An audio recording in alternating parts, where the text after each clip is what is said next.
Hi and welcome to another Bright Moon Liverpool special. Today we're looking at the Cavern to Ed Sullivan. And it's amazing, the Cavern Club itself was opened on the 16th of January 1957 by Alan Sitner. Now he was a big jazz fan. He'd been to Paris and been to a basement jazz club called Le Caveau de la Huchette. And he was so enthused by it that he decided he was going to come back to Liverpool and start his own club.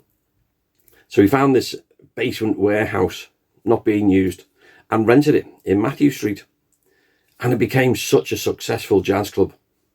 Now, within a few weeks of the Cavern opening, Nigel Walley, who by this time was the Quarrymen's manager, even though he was one of their friends, he was giving some golf tuition to Alan Sitner's father, Dr. Joseph Sitner. And he managed to arrange an audition for the Quarrymen. From there, they got to play the Cavern. Now, we don't know the exact date, but it's somewhere around the March in 1957. Now, because skiffle that the Quarrymen were playing was associated with Lonnie Donegan and with jazz music, skiffle was okay for the Cavern. Of course, John Lennon being John Lennon, he says, here's a great skiffle number, and breaks into Blue Suede Shoes, which definitely was not skiffle. And he got a note passed up to him, cut out the rock and roll. What a good start for Lennon. Now, if we fast forward and we get into the 9th of February 1961, the Quarrymen have gone through so many changes, different names, different personnel. By this time, they're just back from Hamburg. They're still a five-piece, of course: John Paul George, Stu Sutcliffe and Pete Best. Now, having played at the Casbah Coffee Club, Mona Best had decided to take on promoting the Beatles. She spoke to Ray McFall at the Cavern and said, you've got to book this group. They're absolutely brilliant. So Ray McFall says, okay, fair enough. And the Beatles get to play the very first time at the Cavern, 9th of February 1961. So there they are, sat in the dressing room, in their black leathers, which is what they were wearing at the time. Ray McFall comes in and says, okay, lads, no, it's a busy lunchtime. There's about 10 minutes to go until you're on. You've just got time to get changed. And they looked at each other and said, what do you mean get changed? This is what we wear. Ray McFall says, not in my club, you don't. You have to wear suits and ties and be smart. And Lennon said, this is what we wear. If you don't like it, we're not going on. Now, Ray McFall asked the advice of Bob Wooler, who said, look, if you don't let them go on, there's going to be a riot.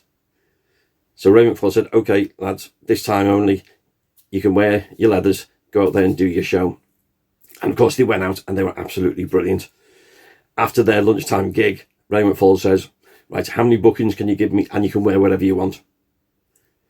There was that hard edge rock and roll about the Beatles. So fast forward another 12 months, 9th of February 1962. Where are they up to? Well, of course, having recorded My Bonnie in Hamburg in June 61, that had brought them to the attention of Brian Epstein. And so on the 9th of November 1961, see, it's all the 9ths, Brian Epstein goes down to the Cavern, and this time as the four-piece, John, Paul, George and Pete, they do another lunchtime session, and Brian Epstein decides, I want to manage this group. And so he becomes their manager, and of course gets them their audition down at Decca.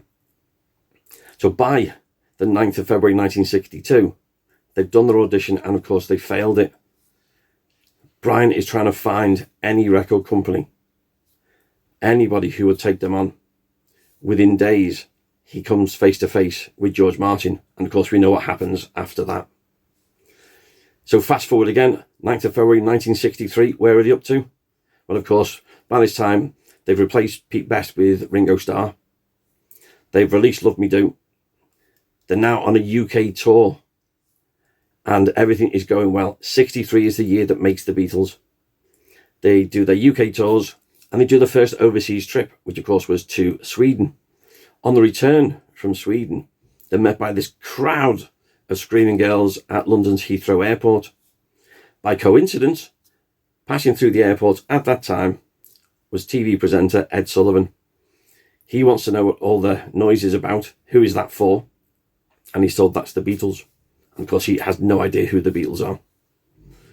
So he inquires, and he's interested. He thinks any group that can do that, that's got to be interesting for his show. So he heads back to America. Now, the Ed Sullivan Show was not the first TV show that had showcased the Beatles.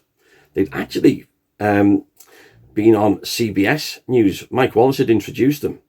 A short clip talking about Beatlemania back in the UK. But this date was the 22nd of November 1963. And of course, immortalised because later that day, President Kennedy was assassinated. So the repeat viewing of that appearance didn't happen because of Kennedy's death.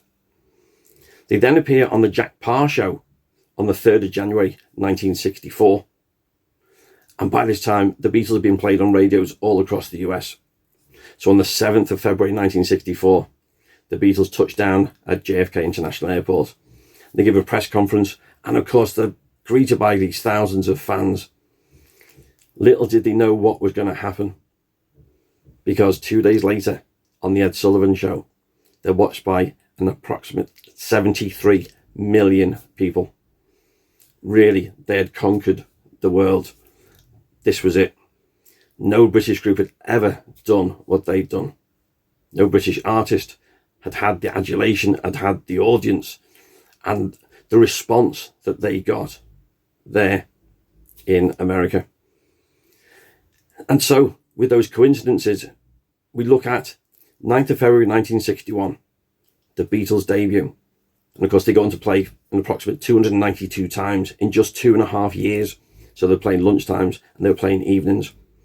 And then exactly 3 years to the date of that Cavern debut, they're on the Ed Sullivan Show.